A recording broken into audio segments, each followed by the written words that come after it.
دا دوه خبرې څومره قیمتي دي چې هیڅ قسم ویره باندې وي هیڅ قسم غم باندې وي په جنت کې دا دوه خبرې هیڅ قسم خوف یعنی امن او غم نه خوشحالي دا د دنیا چې دا څومره انسانان دي څومره وګورئ د دې دوه خبرو لپاره کوشش کوي امن او خوشحالي چې ویره نه او خوشحالي وي نو د انسانانو د کوشش هدف ټول هم دا دی بادشاہ دی کو وزیر دی کو کاروباري دی کو تاجر دی دې لپاره کې چې زما جون مزیداري هیڅ قسم غم پکې نه د ګرمۍ غمي نه د یخنۍ غمي نه د خوراک او نه د څښاک او نه د کور او نه د پولې او نه د پټي او نه د کټي هیڅ قسم وای چې ماته سکون چې څه زما په کور کې وي چې غم نه یاره ماشوم مری شه دا بچر توړو کور کې پیسې نشته ده یاره وړه به د کم ځای نه کو غنم به د کم ځای نه کو دې غواړي چې دا پریشانی ختم شي دې لپاره کاروبار کوي تجارت کوي سفر کوي چې دا پریشانی په کور کې نه او ځان لپاره باډي ګارد نشي کور کې داسې اسباب برابرې چې را ده امن په دې کور کې مت امن وي دا امن لپاره کار کوي کله چې په یو وطن او په علاقه کې امن نه نو دا خو جون نه دی دا څه جون دی بیا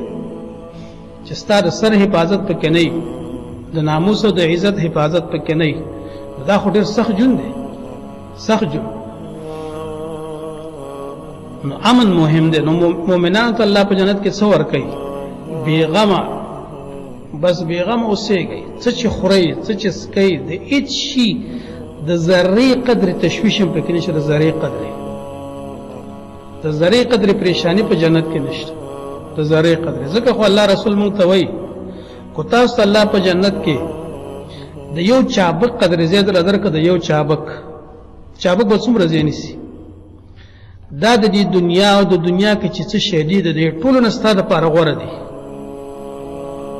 د یو چابک قدر زیات چې تاسو الله تعالی درکړه په جنت کې دې لپاره ولې کوشش کړی نه کوي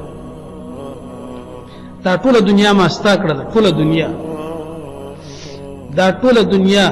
چې څه پکې سره دی او څه پکې سپین دی د جنت د یو چابک ځای چې الله تعالی درکړه د یو چابک هغه د یو چابک ځای د ټول دنیا نه بهتره دی د ټول دنیا نه دا غوړه دی چې الله درکړه نو اوس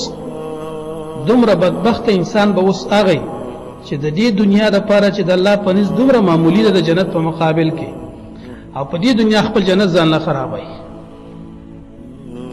انسان لک سخت تزاوني او لک سخت ته 50 کال عمر ده مړ بشو موږ سوچم دغه الله لاړ شو چې د دنیا کې چرته ایمان چرته خراب نشي هغه نعمتونه چرته محروم نشي نو دا چې دغه جون موږ لک پرهیز کې تیر کاو لک سختم په ځان تیر کړل لک سخت تر بستر کې پټه کې بس مرګ د دنیا څخه جون دی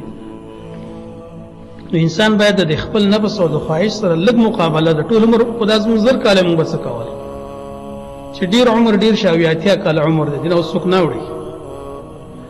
نو دې لږ اویاتیا کاله عمر کې لږ سخت په ځان انسان تیر کې ټول عمر به بیا خوشاله خو کو دې کې به سخت په ځان تیر نکلو کنټرول دی ونکه نو بیا به ټول عمر سرګردانه ځکه مقابل ته ګوره